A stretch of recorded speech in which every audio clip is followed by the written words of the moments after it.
Good day everyone. Narito na naman po ako, si Pastor Ato Gutierrez ng World Conquest Evangelistic Church na maghahatid sa inyo ng mensahe ng Panginoon.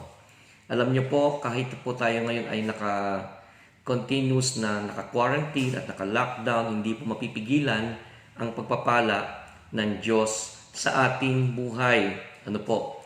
Pero siguro magtataka kayo, no? Kung paano ba ang pagpalain ng Diyos? Well, yan po ang magiging topic po natin ngayong araw na ito, itong Sunday na online preaching. Ito po ay ipinamagatan kong Blessings in the Midst of Crisis. Paano papasukin ang pagpapala sa tahanan?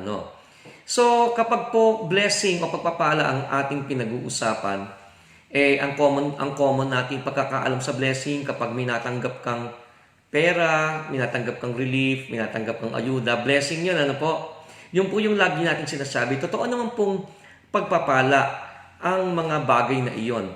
Pero tignan po natin kung papaano talaga ang Diyos nagpapala sa atin more than all of those things. Siguro, ito maaari nating mga katanungan, papaano mo malalaman kung pinagpapala ang tahanan o hindi? O papaano mo papapasukin ang pagpapala sa iyong tahanan? Kasi 'di ba, merong mga tahanan na kala mo pag pinasok mo parang walang pagpapala kasi walang katahimikan, away ng away, walang pera, lahat mainit ang ulo. No, parang walang katahimikan, walang kapayapaan. Tinatanong mo rin ano ba ang pagkakaiba ng tahanang may pagpapala at tahanang pinagkaitan ng pagpapala? Malalaman po natin 'yan. Pero ang atin pong aaralin ngayon ay ano ba ang tatlong paraan kung papaano makakapasok ang pagpapala sa iyong tahanan. Gusto niyo po bang malaman yon? Yan. Maghanda-handa po tayo at bago po tayo magtuloy, tayo muna po yung manalangin. Panginoon, maraming salamat. Salamat po sa iyong salita. Sa gitna po ng krisis na ito, ng COVID-19, Panginoon, mas nakatingin kami sa iyo kaysa sa takot, kaysa sa pangamba, kaysa sa pag-aalanganin sa aming buhay. Panginoon, dahil alam namin na ikaw lamang ang pinagdadaluyan ng lahat ng pagpapala. Thank you, Lord, at turuan mo kami sa iyong salita ngayon sa tulong ng Espiritu Santo sa pangalan ni Jesus. Amen. Okay. Atin pong aaralin kung papaano po pumapasok ang pagpapala sa loob ng tahanan. Siguro, marami po ngayon mga parents, mga magulang, nanay, tatay, nagtatanong, papaano ba ako pagpapalain ng Panginoon? Ito po ay atin pong malalaman ngayon. Una po ay tayo po ay pagpapalain ng Diyos sa pamamagitan po ng ating pananalita. Opo, sa atin pong sinasabi na nagmumula po sa ating mga bibig. Sabi po sa Proverbs 18:21, "The tongue has the power of life and death, and those who love it will eat its fruit." Nasa dila daw po natin ang buhay at ang kamatayan. At ang sino man po nagmamahal nito ay aanihin po ito. Okay? Sabi rin po sa Deuteronomy 30 verse 19, "This day I call the heavens and the earth as witnesses against you that I have set before you life and death, blessings and curses. Now choose life so that you and your children may live." So ano pong sinasabi dito? Inilatag po sa atin ng Panginoon ang pamimili kung gusto mo ng pagpapala o sumpa, kung gusto mo ng buhay o kamatayan. Ibig sabihin po nito, maaari mong maranasan ito, pero depende sa iyo kung ano ang pipiliin mo. Sa bibig po kasi natin, mahuhuli, lumalabas po ang salitang mga pagpapala o mga salitang sumpa. Alam niyo po, ang Diyos po ay lumikha ng langit at lupa sa pamamagitan lamang ng salita. Ganyan po niya nilikha ang mundo, ganyan po nilikha ang araw, ganyan po niya nilikha ang lahat ng laman, lahat ng, uh, uh, what do you call this, yung mga hayop, mga puno, mga dagat, mga bituin, sa ganyan po niya nilikha ang lahat ng bagay sa pamamagitan lamang po ng salita. Ano po? Kaya po tayo bilang mga nilikha galing sa wangis ng Diyos, ang ating pong pananalita ay may kapangyarihan. Maaari ka ang magsalita sa ikawawasak ng iyong pamilya at ng iyong sarili at ng kapwa mo. At maaari ka rin magsalita ng pagpapala sa ikauunlad at ikapapala ng iyong mga pamilya. Okay? Kasi minsan, alam nyo, sa mundong ito, sanay tayong magsabi, no? Madaling magsalita, lalo pag galit ka sa asawa mo, sasabihin mo, hiwalay na tayo. Ganyan. Maaari mo rin sabihin sa anak mo, pag nagpakita ng mababang grade, ang bobo mo naman, wala ka ng pag-asa sa buhay. So, maaari tayong makapagbigay ng mga makapagbitaw ng ganong klaseng mga salita. Minsan naman sa sarili mong pagkatao, minsan sinasabi mo, hindi ko kaya. Okay? O kaya, ang bobo-bobo ko naman. O kaya, buwisit na buhay ito. O kaya, walang-wala talaga ako. So, parang sinusumpa mo yung sarili mo. Di ba? So, wag mong isumpa ang iyong sarili. Kahit ang iyong kabuhayan, walang pera, o buwisit na to, buhay na to, lugi na naman ang negosyo, tapos sasabihin mo sa kapwa mo, mamatay ka na, sasabihin mo sa mga tao, wala na tayong pag-asa. So, ito po yung mga negatibong salita. Ito po ay yung nagwawasak ng buhay. Meron pong effect ang negative words sa mga tao. Bakit hindi natin sabihin kahit na ikaw ay nasa matinding krisis o problema, pwede mo namang sabihin, pinagpapala tayo ng Diyos. No? Sabihin naman ng ibang tao, asaan? Asaan ang pagpapala? Tignan mo nga, patong-patong ang problema natin. Oo, yan ang iyong nararanasan sa ngayon. Pero ang ikaw naman ngayon, sa pamamagitan ng mga pagpapalang salita, nagkakaroon ngayon ng pagkakataon na ang Diyos ay magpala sa buhay mo sa pamamagitan ng mga pananalitang pagpapalang lumalabas naman sa iyong bibig. Okay? Siyempre, magbubukas ka ng refrigerator, makikita mo na lang, yelo at tubig na lang. No? Imbes sabihin mong, walang ano ba namang ref na ito, wala nang laman. Di ba?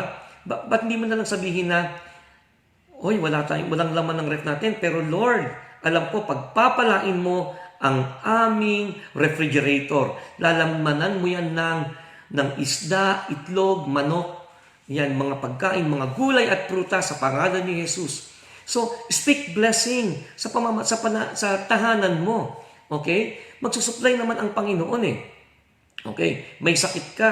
Sabihin mo. Imbes sabihin mo, mamamatay na yata ako. Sabihin mo, pinagaling na ako ng Panginoong Jesus. Okay? Yan ay salitang hindi ka nagkukunwaring pinagaling, kundi salitang may pananalig na naniniwala kang si Jesus ang magpapagaling sa iyo.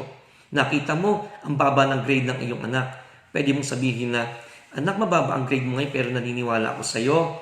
Ikaw ay matalino. Kailangan mo lang dagdagan ng sipag. Ganyan ang ating dapat na pananalita sa tahanan po natin. Pagpalain mo ang iyong tahanan.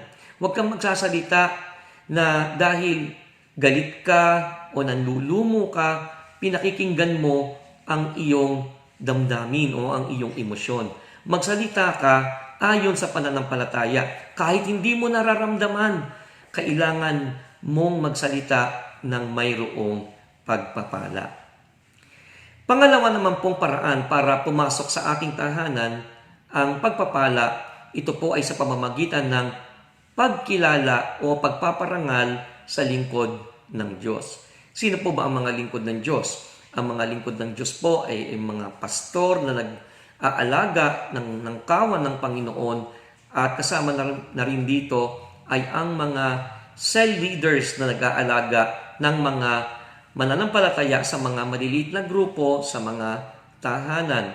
So, meron bang, nagdadala ba ng pagpapala ang pagpaparangal o ang pagkilala o ang pagsunod sa lingkod ng Diyos? Tignan po natin sa 1 Kings 17:8 2:15. Sabi po rito, kaya sinabi sa kanya ni Yahweh, umalis ka rito, pumunta ka sa Sarepta, sa lupain ng Sidon. May inutusan akong isang byuda na magpapakain sa iyo roon. So sinabi po ng Diyos ito sa isang propeta. Pumunta nga siya roon at nang papasok na siya ng pintuan ng lungsod, nakita niya ang byuda na namumulot ng panggatong. Sinabi niya sa babae, maaari po bang makiinom? Aalis na ang babae upang ikuha siya ng tubig nang pahabol niyang sabihin, kung maaari, bigyan mo na rin ako ng kapirasong tinapay. Sumagot ang babae, saksi si Yahweh, ang iyong buhay na Diyos, na wala na kaming tinapay. Mayroon pa kaming kaunting harina at ilang patak na langis. Namumulot na ako ng panggatong upang lutuin iyon at makakain man lang kami ng anak ko bago kami mamatay. Sinabi sa kanya ni Elias, huwag kang mag-alala. Pumunta ka na at gawin mo ang iyong sinabi. Ngunit ipagluto mo muna ako ng isang maliit na tinapay at pagkatapos magluto ka ng para sa inyo. Sapagkat ganito ang sinabi ni Yahweh, Diyos ng Israel, hindi ninyo mauubos ang harina sa lalagyan at hindi rin matutuyo ang langis sa tapayan hanggang hindi sumasapit ang takdang araw na papatakin na ni Yahweh ang ulan. Verse 15, ginawa nga ng babae ang utos ni Elias at hindi naubos ang pagkain ni Elias at nang mag-inas ng maraming araw. Hindi nga naubos ang harina sa lalagyan at hindi rin natuyo ang langis sa sisidlan tulad ng sinabi ni Yahweh sa pamamagitan ni Elias.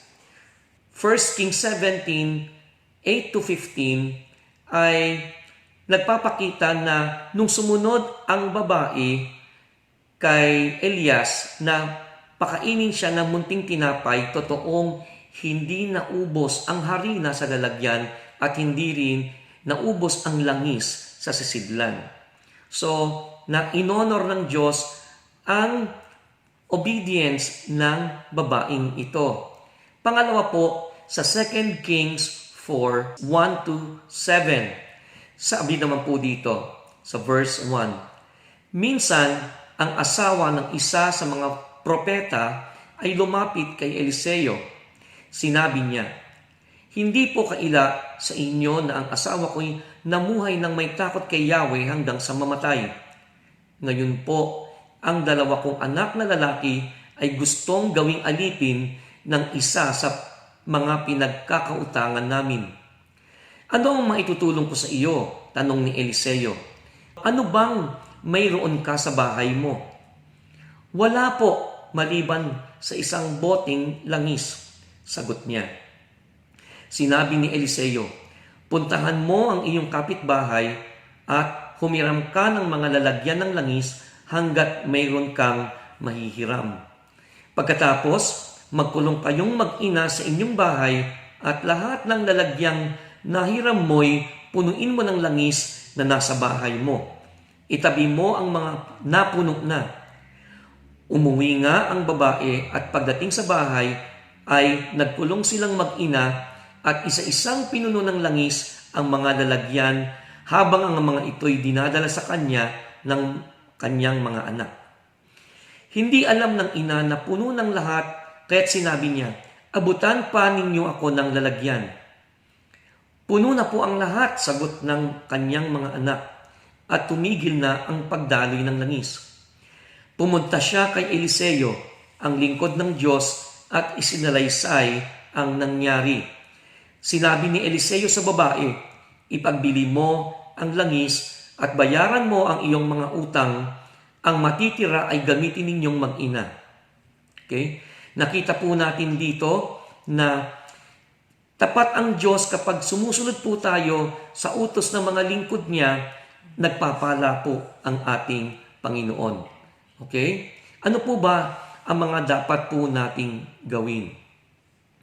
Siguro po ikaw, maaaring minsan ka nang napadpad sa church, nakakapag-church ka na, pero nawalan ka ng tiwala o parang may mga pagkakataong may nakita kang puna at maaaring natisod ka, pero kailangan mo pa rin panumbalik ang iyong tiwala sa lingkod ng Panginoon.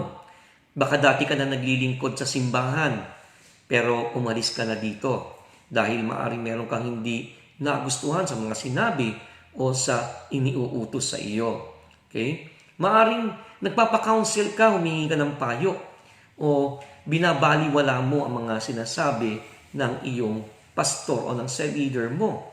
Di ba? Kasi kontra nga ito sa gusto mong mangyari. Maaari ding pinipigilan mong pagpalain ang mga spiritual leaders mo. No? Tingnan niyo yung babaeng dapat magpapakain sa isang propeta. Pinakain niya. Sumunod siya. In-honor niya. Maaari ring mag-bless ka sa iyong spiritual leader, no? Ng anumang bagay na pangangailangan niya, maaaring pinansyal, material, o kahit sa mga encouragement man lang, siya ay padaanan mo ng text o chat para siya ay lumakas. Okay? Muli mo siyang bigyan ng parangal sa puso mo. Baka sa puso mo ay meron kang hindi pagpapatawad, meron kang galit, ihingi mo ito ng tawad sa Diyos. At muli mo i-commit na parangalan mo ang iyong lingkod, ang lingkod ng Diyos sa iyong puso. Maaari mo rin siyang lapitan, tawagan, no? Magbigay ka ng konting token, regalo, o sa anumang kapamaraanan para maipakita mo na pinapahalagahan mo ang spiritual leader mo. Hindi lang yan pastor. Baka maaaring yung elder ninyo, o deacon ninyo, o cell leader mo, o Bible study leader mo. Alam nyo po, wala pong taong perpekto kahit na sila pa ay mga lingkod ng Diyos. Kailangan po tayong magpatawaran para bumalik sa ating tahanan ang pagpapala ng Diyos sa ating buhay. Ang ikatlo pong paraan para pumasok ang pagpapala sa ating buhay ay sa pamamagitan ng pagkakaroon ng Bible study o cell group sa inyong tahanan. Alam niyo po ba na kapag ikaw ay may Bible study o cell group sa inyong tahanan, nakakapagpapasok ka ng pagpapala ng Diyos dahil ang salita ng Diyos mismo ay pagpapala, lalong-lalo na kapag ito po ay wini-welcome mo ng buong puso, lalo na po yung head of the family, kung ikaw ay tatay o nanay, dapat po na ikaw ang magpapasok ng salita ng Diyos o pag-aaral ng salita ng Diyos sa inyong tahanan. Kasi minsan, ang anak natin gustong magkaroon ng cell group sa bahay, gustong magkaroon ng Bible study, pero napipigilan po natin. Huwag po. Nagpipigil po kayo ng pagpapala. Alam niyo po ba ang Bible study o cell group ay nagdadala ng presensya ng Diyos sa loob ng tahanan? Meron po akong ikikwento sa inyo mula sa unang Kroniko 13:12 hanggang 14. Dito po ang kwentong napasa kamay ng kalabang Filisteo ang Ark of the Covenant o ang kaban ng tipan. Ito po ay isang kahon kung saan dito po nakalagay ang bato na tinatawag nating 10 Commandments na binigay ng Diyos kay Moises. So ito pong kahon po na ito na laman ang 10 Commandments, ito po ang nagtataglay ng presensya ng Diyos. Minsan po ay binalak ni Haring David na dalhin muli sa kanyang bayan ang Ark of the Covenant at ito ay kanilang ginawa. So, anong nangyari po? Dahil ito po ay muntik nang matumba dahil isinakay po ng karwahe, ito po ay nakapagdulot ng pinsala dahil kapag ito po ay hinawakan ng tao'y mamamatay at namatay po dito si Uza dahil sinalo po niya ang Ark of the Covenant. Nag-isip po si David, ito po ang kanyang sinabi sa verse 12. Subalit natakot rin si David sa Diyos, kaya't sinabi niya, paano ko ngayong iuuwi ang kaban ng tipan? Sa halip na iuwi ito sa Jerusalem, dinala niya ang kaban sa bahay ni Obed-Edom na tagalunsod ng Gat.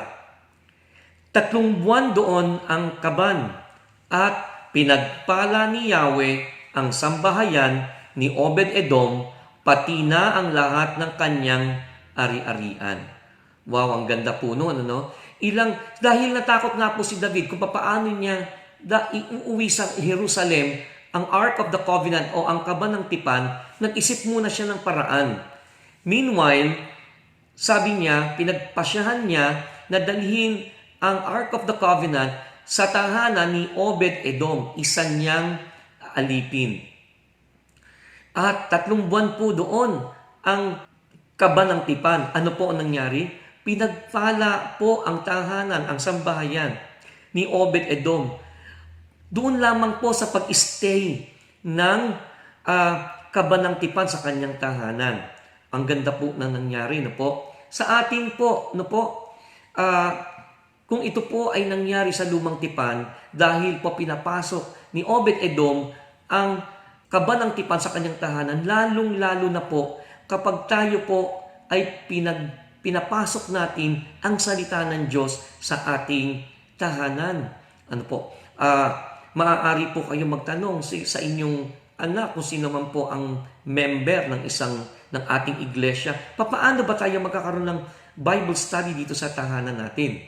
So, maaari po kayo mag-start. Baka po ang inyong anak ay pwede pong mag-lead ng simpleng Bible study o simpleng panalakad na may kasamang maikling prayer meeting sa inyo, no?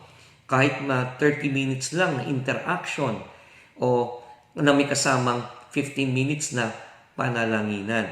Maaari rin kayong mag-invite ng inyong mga kamag-anak o mga kapitbahay para mag-join sa inyo. So, kita po natin ang 3 bagay na ito, papaano mapapasok ang pagpapala sa ating tahanan.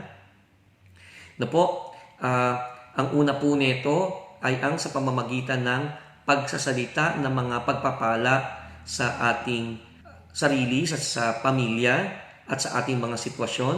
Pangalawa po, sa pagsunod o pagkilala o pagpaparangal sa mga lingkod ng Diyos. Pangatlo po ay sa pamamagitan ng pagkakaroon ng Bible study o cell group sa inyong tahanan. So kapag itong mga bagay po ito ginawa po natin, tiyak na tiyak po, mararamdaman po ninyo ang napakaluwag na kamay ng Diyos sa lahat ng nangyayari sa inyong buhay. So, ano ba ang ibig sabihin ng pagpapala?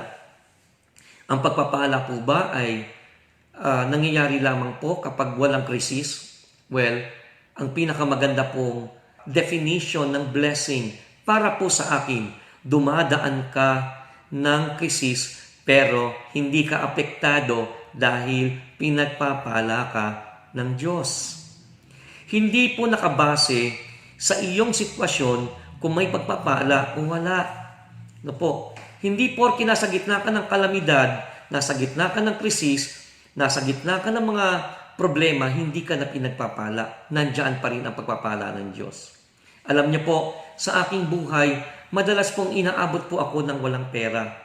Magbabayad ako ng tuition fee ng mga anak ko. Sabihin ng anak ko, pa, magbabayad na po tayo sa Huwebes. Finals na po namin. Magkano ba ang babayaran natin? Sabi niya, 17,000. Wala nga 1,000 ang pera ko. At yun ay Lunes, tandang-tanda ko po yun. Sabi ko sa anak ko, magbabayad tayo. Pero sa totoo lang po, nagtatalo ang isip ko, papaano ako magbabayad ng tuition fee ng finals niya nung siya ay nag-aaral sa kolehiyo. Dumating po ang Miyerkules, may tumawag po sa aking asawa. At yung po palang tumawag ay nag-aabang na sa gate. So lumabas ang asawa ko, nakipagkwentuhan ng konti, pagpasok po ay may dalang sobre. Sabi ko, anong sabi? Ito, nag-abot ng sobre. Buksan mo nga po anong laman. Alam niyo po ba ang laman? 17,000 pesos. Wala po kaming sinabihan. Pero ang Diyos po, kapag hindi ka nagsasabi ng mga bagay na negatibo, alam niyo, wala tayong pera, ano ba yan? Naghihirap na tayo, naku, lalo niyong sinasara ang pagpapala sa inyong buhay. Alam niyo po, minsan po, nagtanong po ako sa eskwelahan ng tuition fee naman. Sabi ko doon sa may registrar, magkano po ang tuition fee? Kinuwenta niya. Sabi niya ganon, kasama na po yung uniform at saka yung mga books, 30,000. Wala po akong ganong kalaking pera. In fact, ang pera ko lang po ay 5,000, nautang pa po ang 2,000 mahigit. So 2,000 mahigit na lang po ang pera namin. Sabi ng registrar, Sir, mag-e-enroll po ba ang anak ninyo? Sabi ko, oo, bukas. Ika-cash nyo po ba? Sabi ko, oo, ika-cash ko. Napatingin sa akin ng asawa ko, nabigla. Sabi niya ganun, nung pauwi kami. Sabi niya, bakit may pera ka na ba? Parang sigurado ka. Oo, mag-e-enroll tayo bukas. And then may dinaanan kaming isang tao, nakipagkwentuhan kami. At maya-maya po'y umakyat sa kanyang tahanan. Pagbaba, umiiyak. Sabi niya ganon. Sabi niya, alam nyo, napanaginipan ko yung anak nyo, kailangan ng pera. Sabi niya, kaya tanggapin ninyo ang checking ito. Nung nakita po namin ang cheque, sabi niya, eksaktong-eksakto itong nakita ko sa panaginip, binigay ko ito para sa anak mo na nagkakahalagang 30,000 pesos. So, alam niyo po, nakakamangha sa Diyos at lalo pang masarap magtiwala. Kapag ikaw ay nagsasabi ng mga bagay na pagpapala sa buhay mo, ibig sabihin, isa itong paraan na ino-honor mo ang salita ng Diyos sa pamamagitan ng pagsasabi ng mga bagay ayon sa kanyang katangian na siya ay magpo-provide sa iyo. Mga kapatid, 2 pa lang po itong nasabi ko sa inyo. Kung ako'y magkikwento rito, kulang po ang 1 oras. Kaya po, in conclusion, masarap magkwento. Pero dito po sa atin, kailangan po nating mag-obey sa Panginoon. Kung kailangan nyo pong baguhin ang inyong pananalita, baguhin po ninyo.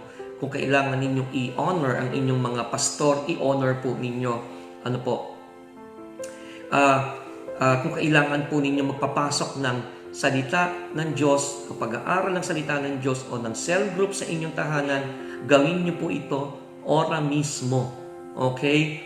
Yan po, Kaya ang iiwan ko po sa inyo, narinig nyo na ang salita ng Diyos. Ngayon po, iiwan ko po sa inyo ang kahuli-hulihan po sa James chapter 1 verse 25.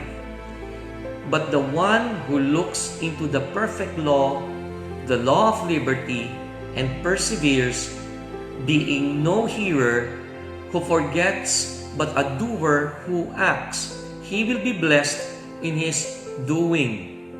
Sa Tagalog, ang taong nagsasaliksik at nagpapatuloy sa pagsunod sa kautusang ganap na nagpapalaya sa tao ang pagpapalain ng Diyos sa lahat ng kanyang gawain. Siya ang taong gumagawa at hindi siya katulad ng nakikinig lamang at pagkatapos ay makakalimot. Again, 3 things we need to do. Speak words of blessings. Second, honor your spiritual leaders. And third, let a Bible study or cell group be established in your homes. Tayo po'y manalangin. Panginoon, maraming salamat po. Lord, no one can stop your blessings. Patawarin mo kami. Kami lang pala talaga ang pumipigil sa mga pagpapala mo sa aming buhay. Patawarin mo kami kung nakakapagsalita kami lagi ng mga salitang pangwasak sa aming buhay. Patawarin mo kami kung lagi kami nagrereklamo sa mga sitwasyon namin. Patawarin mo kami, Panginoon, kung meron kaming mga hindi pagsunod sa aming mga spiritual leaders. At patawarin mo rin kami kung pinipigilan naming magkaroon ng gawain sa aming tahanan. Ngayon, O Diyos, hindi lang kami mga tagapakinig, magiging tagasunod kami ng iyong salita. Lord, we want your blessings in our house. Nais ko, Panginoon, muling magsalita ng pagpapala sa relasyon ko sa aking asawa, sa aking mga anak, sa aming kabuhayan at sa aking sarili. Salamat, Panginoon, napakabuti mo po. Ikaw po ang Diyos na nagpapala. Kaya hayaan mo po na mapunan kami ng iyong presensya simula sa araw na ito. Ito po ang aming samot dalangin sa pangalan ni Jesus. Lahat po nagsasabi ng Amen. Amen. Maraming pong salamat sa inyong lahat. Nawa po na-enjoy nyo ang atin pong naibahaging salita ng Diyos. Ang susunod po nito ay let us not be hearers of the word only, kundi gawin naman po natin. Ako po si Pastor Ato Gutierrez ng World Conquest Evangelistic Church ng Marikina. Pagpalain